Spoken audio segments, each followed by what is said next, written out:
आ जाओ भाई। MKT math classes में स्वागत है बच्चों। नमस्कार बच्चों। तो आज हम एक क्वेश्चन देखते हैं। एक अलग टाइप का ये क्वेश्चन आपका बन करके आता है। बोर्ड परीक्षा में भी आपका पूछा गया है ये, लेकिन बच्चे इससे थोड़ा सा डिस्टर्ब हो जाते हैं, बोले ये क्या दे दिया। लेकिन अगर आप इसको ध्यान से देखेंगे तो ये कुछ भी नहीं, ठीक है। आप लोग डेली यूज भी करते हो इसको।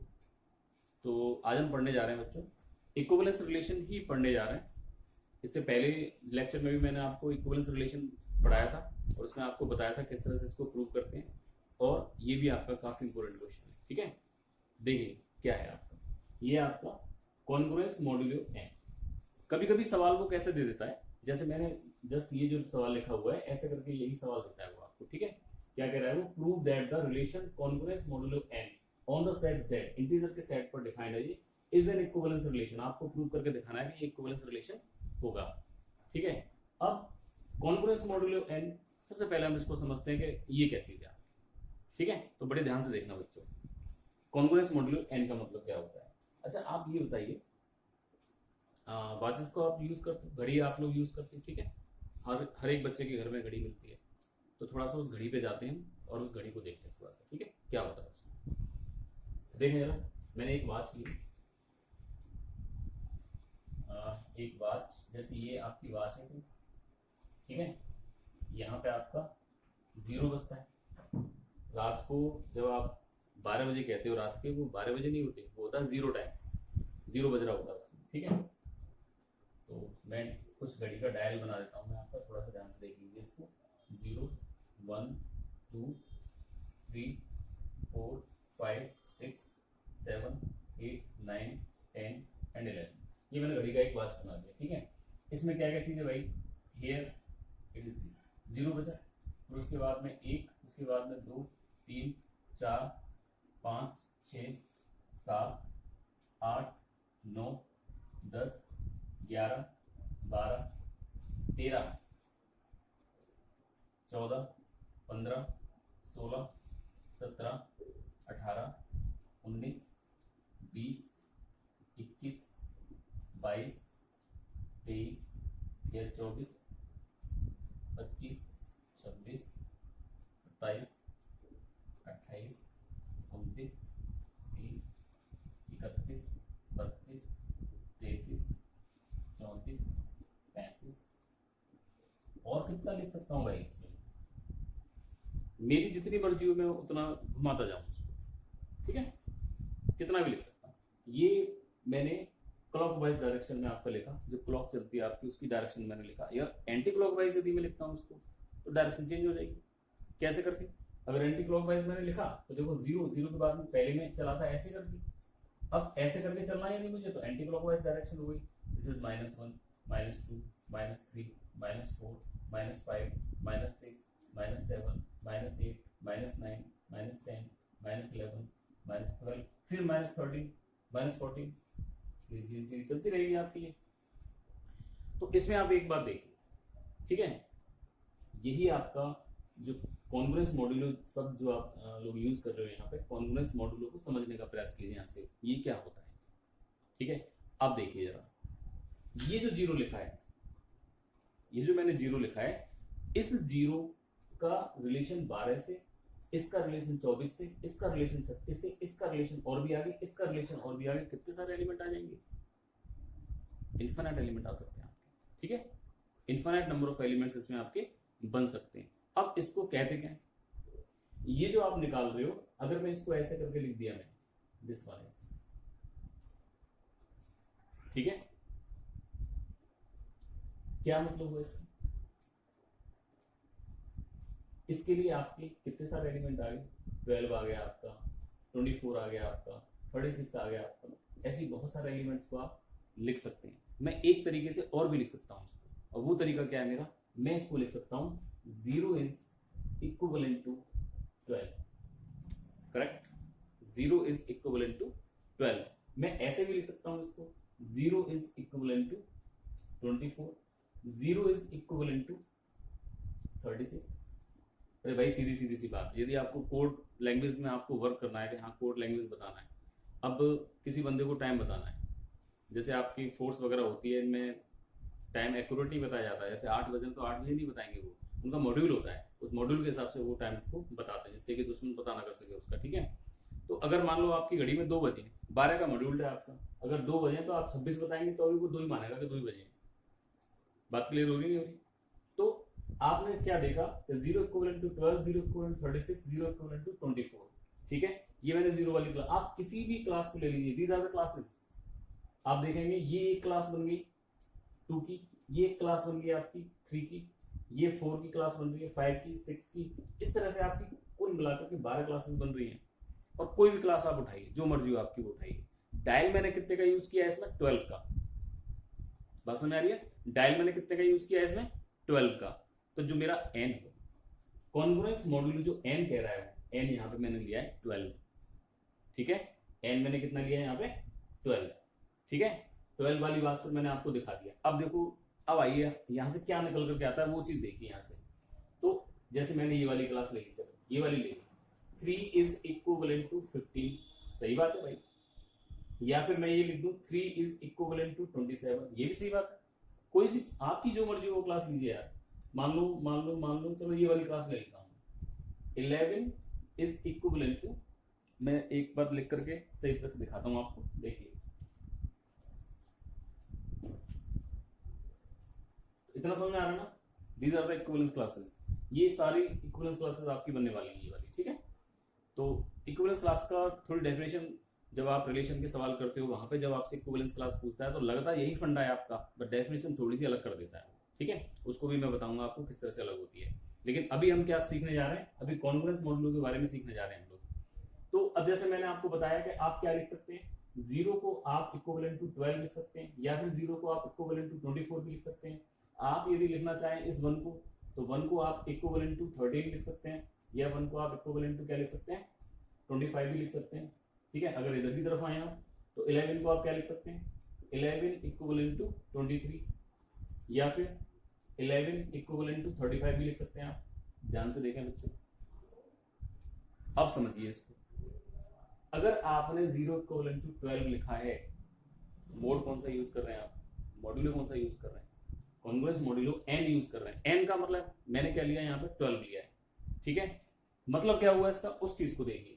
अगर मैं इस एलिमेंट में से इस एलिमेंट को माइनस करूं, अगर मैं 0 में से 12 को माइनस करता हूं तो निश्चित रूप से कितना बचेगा आपका, ऐसा नंबर बचेगा जो कि आपके जो कॉन्ग्रुएंस मॉड्यूलो n माना है आपने उससे डिविजिबल होगा। अगर 12 का डायल आप यूज कर रहे हैं तो 12 से डिविजिबल होगा। आप देख लीजिए 0 माइनस 12, अगर 12 से आप इसको डिवाइड करेंगे तो डिवाइड हो जाएगा पूरा। 0 24 है, 0 माइनस 24 अगर 12 से डिवाइड करेंगे डिवाइड होगा पूरा। 1 माइनस 13 अगर 12 से डिवाइड करेंगे तो डिवाइड होगा पूरा भाई। 1 माइनस 25 अगर 12 से डिवाइड करेंगे तो डिवाइड होगा। ये भी 11 माइनस 23 ये भी 12 से डिवाइड होगा आपका, या फिर 11 माइनस 35 ये भी आपका 12 से डिवाइड हो जाएगा, ठीक है। देख लीजिए आप 24 बचा, 12 बचा, 24 बचा, 12 बचा, यहाँ 24 यहाँ 12। नेगेटिव पॉजिटिव का ध्यान नहीं रख रहे हैं यहाँ पे हम ये देख रहे हैं कि डिविजिबल है कि नहीं। बात क्लियर होगी बच्चों। अब ये बहुत सारी क्लासेस बन गई आपकी, बहुत सारी क्लासेस बन गई, नहीं बन गई। अब मैं ऐसा किया हमने, अब कैसे इसको लिखा देखो। मान लो ए कोई क्लास थी आपकी, A is equivalent to B, कब, मोड 12 पर। क्लियर होगी बात। A is equivalent to B mod 12 पर, या A congruent to B mod 12। Clear होगी बात। A congruent to B mod 12, ये 12 वाला मैंने यूज किया जब जाकर के आपकी ये कंडीशन बन रही। अब ये जो रूल बना आपका, ये वाला जो रूल बना, इस रूल को आपने कैसे लिखा भाई। अभी मैंने आपको देखो बताया, यदि आप इसमें से इसको माइनस कर रहे हैं, यदि आप ए में से बी को माइनस कर रहे हैं, तो ये निश्चित रूप से इज डिविजिबल बाय 12, 12 से डिविजिबल होगा। इतनी बात क्लियर हो गई होगी आपकी। अब मैं देखो एक और बना करके दिखाता हूं आपको, जिससे कंफ्यूजन आपका अगर कुछ रह गया हो तो वो भी दूर हो जाए। तो एक और मैंने बना करके दिखाया यहाँ पे। मान लो 5 का लेते हैं भाई, 5 का ले लिया, चलो 1 2 3 4 5, 0 1 2 3 4 5 6 7 8 9 10 11 12 13 14 15, बन गया भाई 5 का मॉडल। एन बराबर कितना लिया यहाँ पे मैंने 5। ठीक है, कोई भी नंबर लीजिए आप, आपकी जो मर्जी हो वो नंबर लीजिए आप चाहें, जैसे ये ले लिया 1 में से 6 घटाया 5 से डिविजिबल है, 1 में से 11 को भी यदि आप घटाओगे this is also divisible by 5 से डिविजिबल होगा। आप कोई भी नंबर यहाँ पे यूज कीजिए वो निश्चित रूप से डिविजिबल होगा। तो मैं क्या लिख सकता हूँ यहाँ पे, मैं लिख सकता हूँ a is congruent to b mod 5। Mod 5 पर ये आपका कॉन्ग्रुएंट है। अब कितने सारे एग्जाम्पल लेके बताऊं, 4 का ले लो, 2 का ले लो, 9 का ले लो, 8 का ले लो, 12 का ले लो, 20 का ले लो, आपकी जो मर्जी हो आप वो मोड लीजिए। ठीक है, अब मोड का मतलब समझ में आ गया ना, ये वाला क्या होता है। और हो क्या रहा है इसमें पूरे में, प्रोसीजर क्या हो रहा है, प्रोसीजर ये हो रहा है आपका this is a minus B divisible by 5। इससे डिविजिबल होगा a माइनस बी, आप देखिए कोई भी आप चेक कर लीजिए। ठीक है, तो a minus b is divisible by 5। Main मुद्दे पे आइए अपने पे, मुद्दा क्या है हमारा, हमको तो इसको देखना है भाई ये कैसे लिखा जाएगा। सीधी सीधी सी बात है भाई, a minus B divisible by n, हो गया काम, बस यही मॉडल है। आ गया कॉन्ग्रुएंस मॉडल समझ में क्या होता है। ठीक है, बस यही होता है कॉन्ग्रुएंस मॉडल। अब देखो सवाल क्या बना आपका,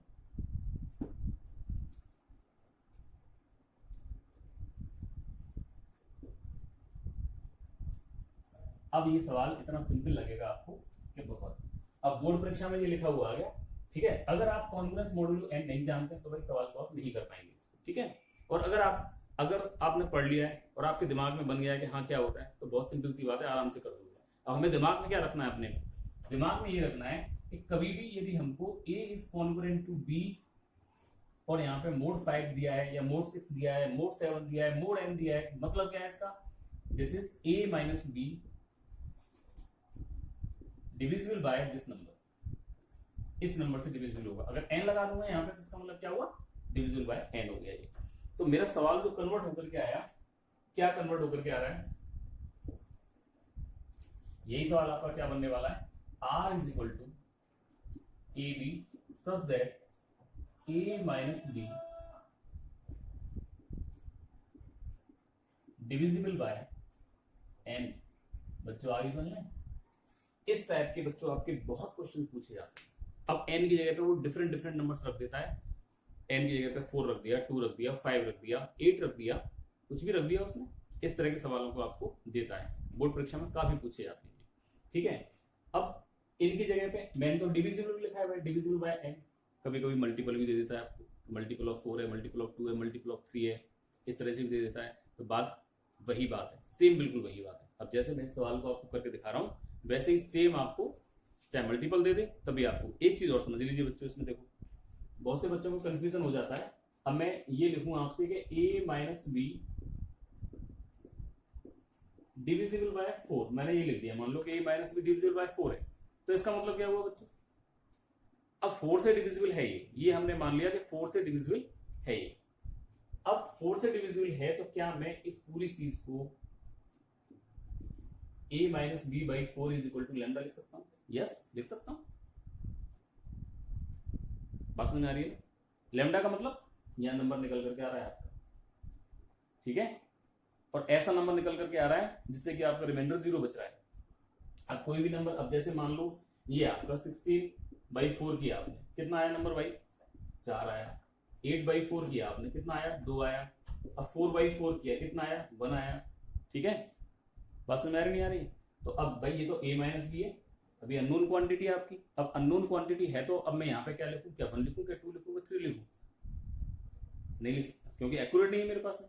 और जब अननोन क्वांटिटी है मेरे पास में तो निश्चित रूप से मैं उसको लैम्डा दिखाता हूं। तो मैं इस पूरी चीज को कैसे लिख सकता हूं, this is a minus b is equal to 4 lambda. इसका मतलब क्या हुआ कि a minus b is divisible by 4, ये 4 से डिविजिबल है। क्लियर होगी बात? चलो अब सवाल को देखते हैं। ये छोटी छोटी चीजें कभी कभी ऐसा होता है बच्चों की समझ में नहीं आती है, तो आप थोड़ा सा ध्यान रखा करो और समझा करो उनको। ठीक है, अब देखो r is equal to a b. अब देखो आपने मुद्दे पे आ जाइए। अब आप लोग, r एक रिलेशन उसने दिया हुआ है और रिलेशन में क्या कह रहा है कि इस रिलेशन में जितने भी ऑर्डर पेयर हैं, इस रिलेशन में जितने भी ऑर्डर पेयर हैं उनमें a minus B divisible by n है। कह रहा है ये आपसे, ये है आपके पास में। ठीक है, क्या कहना है, एक बार और सुनिए। इस रिलेशन में जितने भी ऑर्डर पेयर आपके आ रहे हैं, यदि आप उनको घटाएंगे, सब्ट्रैक्ट करेंगे, तो वो डिविजिबल बाय n होगा। कंफर्म है ये बात, बिल्कुल होगा। ठीक है, अब आपको ये बताना है कि बताइए क्या ये इक्विवेलेंस रिलेशन है कि नहीं है। तो देखते हैं जरा बच्चों इक्विवेलेंस रिलेशन है कि नहीं। तो इक्विवेलेंस रिलेशन को आप अच्छी तरह से जानते हैं। क्या क्या करना पड़ता है इसमें, सबसे पहले हमको दिखाना पड़ता है रिफ्लेक्सिव है कि नहीं है। अब रिफ्लेक्सिव में भी आप जानते हो डेफिनेशन बच्चों जरूर लिखनी है। ठीक है, चाहे रिफ्लेक्सिव लिखो, चाहे ट्रांजिटिव लिखो, चाहे आप सिमेट्रिक लिखो, डेफिनेशन जरूर लेकर के आओ। इसमें कंजूसी मत करना बिल्कुल भी, डेफिनेशन आपको जरूर लिखनी है। डेफिनेशन क्या होती है, इसकी डेफिनेशन होती है ए बिलोंग्स टू आर। ठीक है, ए बिलोंग्स टू आर, और ए किसको बिलोंग कर रहा है आपका जेड, तो जेड दिया हुआ उसने भाई। क्लियर होगी बात इतनी। अब ए बिलोंग्स टू आर का मतलब क्या हुआ, मुझे तो ऐसा करके लिखना है भाई, मुझे तो रूल दिया हुआ, इस रूल के अकॉर्डिंग देखूंगा मेरा क्या आ रहा है और क्या वो डिविजिबल बाय n है कि नहीं। तो देखें जरा, this is a minus a is equal to 0। 0 हर नंबर से डिविजिबल है, चाहे 2 से करो, चाहे 4 से करो, चाहे 10 से करो, चाहे -10 से करो, किससे भी करो आप, चाहे n से करो उसको, तो अभी वो डिविजिबल होता है। मतलब क्या हुआ, 0 इज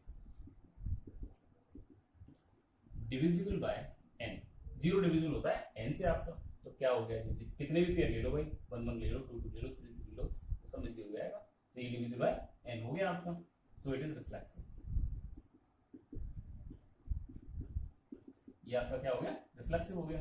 दूसरा सिमेट्रिक देखते हैं। सिमेट्रिक देखो बच्चों, सिमेट्रिक क्या होता है।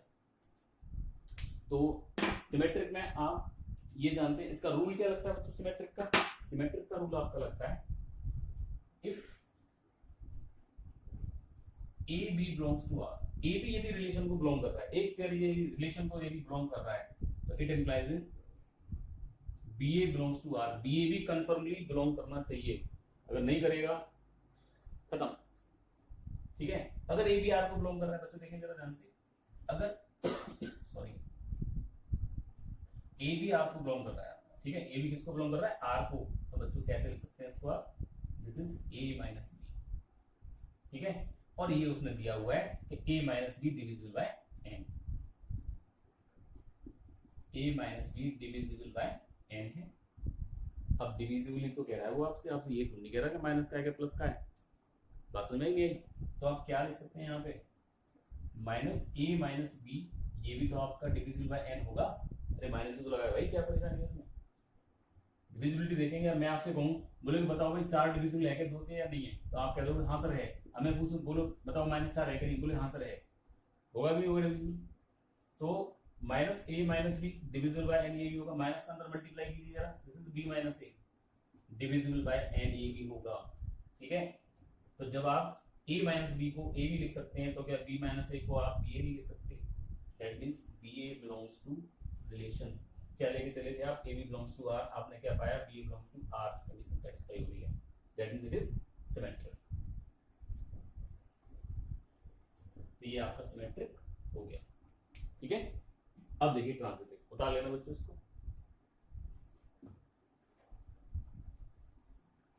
अब थोड़ा बच्चों ध्यान से देखना, देखो इस तरह के जितने भी सवाल आते हैं रिफ्लेक्सिव और सिमेट्रिक, तो बहुत आसानी से आप कर लेते हैं, कोई प्रॉब्लम नहीं है इसमें।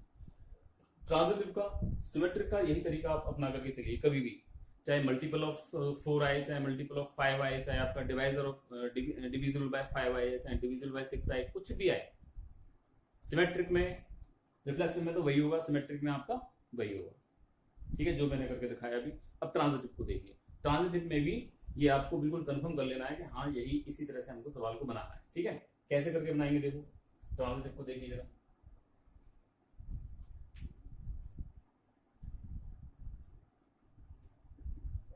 ट्रांजिटिव देखो बच्चों जरा, अब सबसे पहले कंडीशन लिखिए बच्चों, इसमें गलती मत करना बिल्कुल भी, कंडीशन तो लिखनी है आपको, चाहे कहीं भी लगाओ आप इसको। इफ क्या होता है, a b belongs to R, यदि ए बी आर को बिलोंग कर रहा है, एंड होता है इसमें, and b c belongs to R, it implies a c belongs to R. Confirm बच्चों, 2 पेयर कंफर्म होने चाहिए, ये आपको वहीं से लेने हैं। ठीक है, ए बी आर को बिलोंग करना चाहिए एंड बी सी आर को बिलोंग करना चाहिए। अगर कंडीशन आपकी सिचुएशन, अगर आप ये वाली, ये तो है आपके पास में, लेकिन ये सिचुएशन आपकी यदि नहीं बन रही है, तब भी वो ट्रांजिटिव होगा वो, ठीक है। लेकिन अगर दोनों सिचुएशन बन रही है और ये नहीं बन रही है तब वो ट्रांजिटिव आपका नहीं होता है। क्लियर? दोनों सिचुएशन ये बन रही है आपकी लेकिन इनके द्वारा ये नहीं बन रही है तो वो, ठीक है। अब देखिए ए भी आर को बिलोंग कर रहा है भाई, ठीक है, आप भी करवा लीजिए, कोई प्रॉब्लम नहीं। A b belongs to R, इसका मतलब क्या हुआ बच्चों? इसका मतलब ये हुआ भाई, सीधी सीधी बात है, यहीं से अपना ध्यान रखो पूरा। अगर ए बी आपको दिया हुआ है तो ये ऐसा करके लिखा जाएगा, a b divisible by n, ये कंफर्म है आपका कि a b divisible by N है। क्लियर? अगेन अब देखिए, अगर बीसी है आपका, ये भी बीसी अगर रिलेशन को बिलोंग कर रहा है, इसका मतलब क्या हुआ? This is b minus c divisible by n. ठीक है बच्चों, बात समझ में आ रही है? अब मैंने ये तो लिख दिया भाई कि A minus B divisible by N. अगर ये ए माइनस बी आपका एन से डिविजिबल है तो क्या आप इसको 4k1 की फॉर्म में, सॉरी nk1 की फॉर्म में नहीं लिख सकते? अभी मैंने जस्ट आपको बताया था, ठीक है। क्लियर? क्या मैं इसको nk2 की फॉर्म में नहीं लिख सकता? Where k1 and k2 are the numbers, ठीक है। बात समझ में आ रही है? लेकिन बेटा ऐसे नंबर हैं ये जिससे कि आपका कंफर्म हो रहा हो, मुझे बिल्कुल ये समझ, ये ध्यान रखना इसका। तो इंटीजर्स मान लीजिए आप, k1 and k2 are integers, ये दोनों आपके क्या है? इंटीजर्स हैं। अब देखें जरा, अब मैं इसको ऐड कर रहा हूं,